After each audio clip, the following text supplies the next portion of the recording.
رابعا، إجبارية استطلاع رأي الزوجة أثناء توثيق عقد الزواج حول اشتراطها عدم التزوج عليها من عدمه، والتنصيص على ذلك في عقد الزواج. وفي حال اشتراط عدم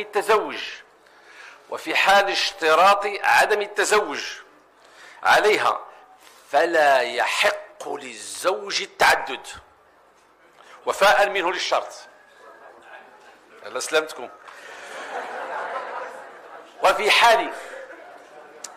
وفي حال إذا سمحتوا، وفي حال غياب هذا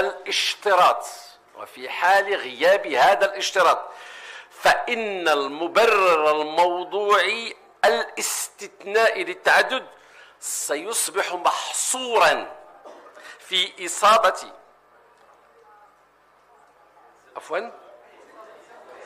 غادي نوصل الفكرة مقادة باش ما يجيش واحد يقول لنا غدا.